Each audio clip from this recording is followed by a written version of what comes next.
Olá, bem-vindos ao Micro Resource, nas continuidades ao orçamento número 101.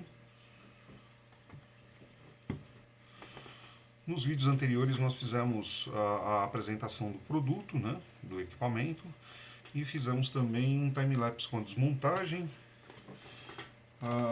pontos que foram levantados. Eu havia inicialmente falado que isso aqui era uma unidade de CD-ROM, não é uma unidade de DVD-ROM, tá bem? Durante a desmontagem eu pude perceber que a máscara estava desencaixando fácil aqui, ela devia estar já meio fora, né? Eu posicionei ela de novo na posição correta, a tampa voltou a fechar bem.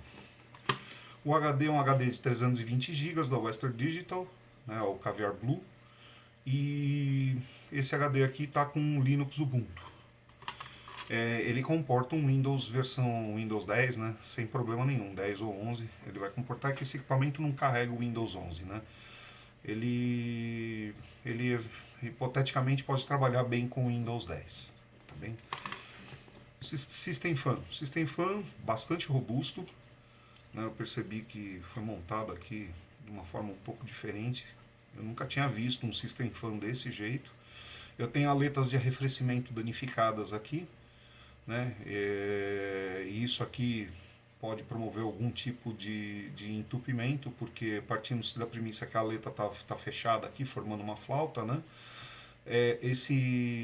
A poeira que passa por aqui acaba ficando presa, retida com maior facilidade, e você começa a ter um acúmulo de poeira com maior facilidade. Então essas grelhas aqui precisam ser desamassadas. A pasta térmica que tinha sido esse equipamento, como eu falei para vocês, ele já passou por uma assistência técnica, isso é evidente, né? Equipamento não velho, é bem comum mesmo. O único senão foi que a pessoa usou uma pasta térmica aqui que não é adequada para esse tipo de processador que esquenta bastante. Essa pasta térmica aqui, que é a pasta térmica tradicional, né, feita de silício, branquinha aqui, uma pasta de silício, né? Essa pasta ela é adequada para transistores de potência, né? Ela não é adequada para processadores que trabalham com linhas muito tênues de temperatura, né? Esse é um processador que esquenta bastante, né? Ele trabalha com a temperatura de núcleo em 90 graus. Quer dizer, você precisa ter um bom trocador de calor funcionando, porque ele trabalha numa limítrofe muito tênue entre ele dar um overheating e você tem um espaço muito pequeno para aumento de calor, né? Então nós vamos melhorar esse trocador. Sobre a motherboard. Não, sobre o teclado. Durante a desmontagem, a tecla ESC e o F7 estavam saltados para fora, tanto que conforme eu fui alavancar para subir, a tecla saltou inteira. Eu já reposicionei ela não estava destruída, ela só estava solta. O F7 da mesma forma. O teclado aparentemente está em bom estado, eu não testei ele ainda, eu vou testar depois que eu terminar de revisar o hardware. A placa-mãe. A placa-mãe é interessante. Esse camarada aqui está trabalhando, né, esse soquete aí, né, esse processador, é um Pentium mesmo, né, é um PGA 988, e o processador que está aí é um P6200M, da linha mobile, né. Então você tem o processador e você tem o chip gráfico inseridos numa única pastilha, né. Essa pastilha aqui ela é construída no esquema de 32 nanomilímetros, né? Ela tem dois núcleos, dois threads. A frequência de base dela é 2.13 GHz. O cache, ela tem um cache built-in de 3 megas, consumo de 35 watts, quer dizer, era o esperado mesmo para um equipamento dessa idade aqui, né? Ele deve gerar bastante calor.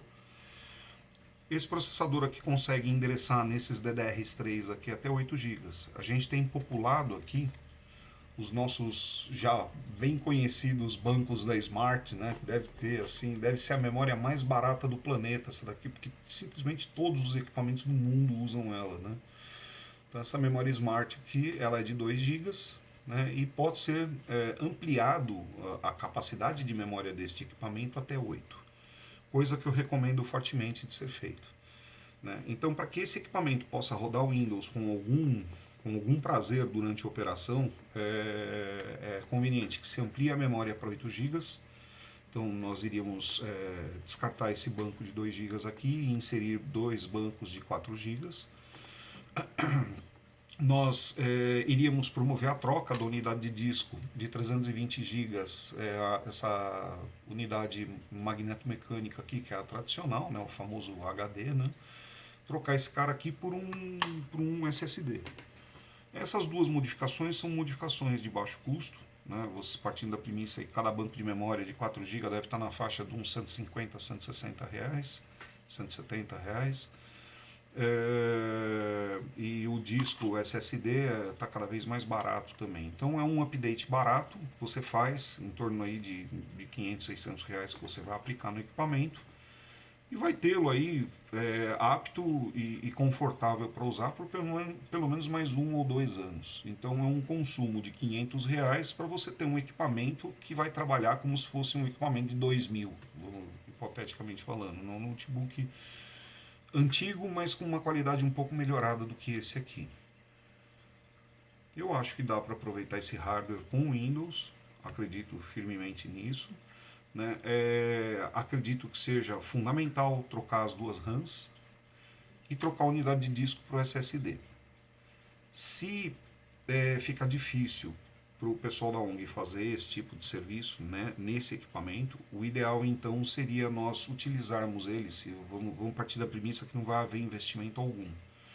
A gente pode com alguma facilidade ampliar esse banco de memórias aqui para 6 GB, a gente pode arrumar mais um de 4 ou um mesmo de 2, coloca aqui ou deixa com 4 ou deixa com 6, né, que já vai melhorar um pouco mais a qualidade do Linux que está trabalhando aqui e mantém-se a unidade mecânica com o sistema Linux. Só que daí perde-se a plataforma da Microsoft. Então é fundamental a gente determinar qual vai ser o escopo de uso desse equipamento, se esse equipamento vai rodar mesmo uma plataforma Microsoft ou se ele vai continuar rodando uma plataforma Linux. A partir desse momento que nós determinarmos qual vai ser o sistema operacional que vai trabalhar aqui, a gente pode determinar qual que é o update mínimo necessário para que essa máquina possa atender. Esse é um computador bastante antigo, né? Esse barramento aqui, o FSB dessa máquina aqui é de 800/1066 MHz. Né? Esse processador gráfico aqui também é o tataravô do Intel Graphics.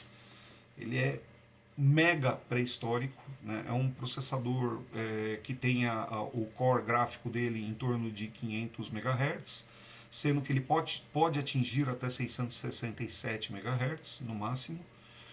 Ele tem bem poucos recursos agregados a ele, né? Você pode trabalhar com 2 monitores simultâneos e ele tem um sistema chamado Clear Vision Technology. Esse Clear Vision Technology ele dá um refino um pouco maior no pixel e faz com que os cantos fiquem mais arredondados. Então quando você tem a imagem, você tem a imagem mais bonita, mais limpa. Você não tem muito pixel sobreposto. Né? É uma placa de vídeo com um trabalho um pouco mais esmerado. Né? Então você tem ali a apresentação da imagem com uma qualidade melhorada. Mas não assim, seria assim parelho ao que a gente tem hoje de mais comunzinho em notebooks que trabalham com vídeo integrado, sem ser um acelerador gráfico. Né?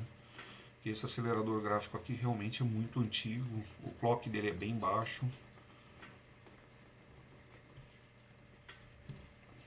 Ok. Bom, então o que nós vamos fazer aqui? Nós vamos fazer uma limpeza, o equipamento não apresenta umidade, né? Ele está muito bem conservado.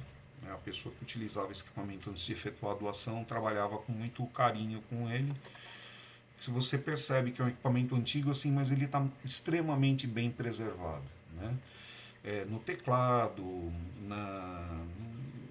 no lidar com o equipamento, a gente percebe que foi um equipamento que não caiu, foi um equipamento que não teve gente que ficou fuçando nele, os serviços foram feitos bem feitos, então é uma máquina que vale a pena a gente botar para rodar por mais 1 ou 2 anos. Né?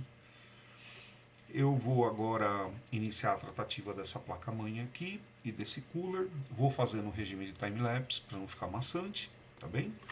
E aguardo vocês nas continuidades às tratativas desse orçamento aqui, que é o 101, Casa de Apoio Granja Viana.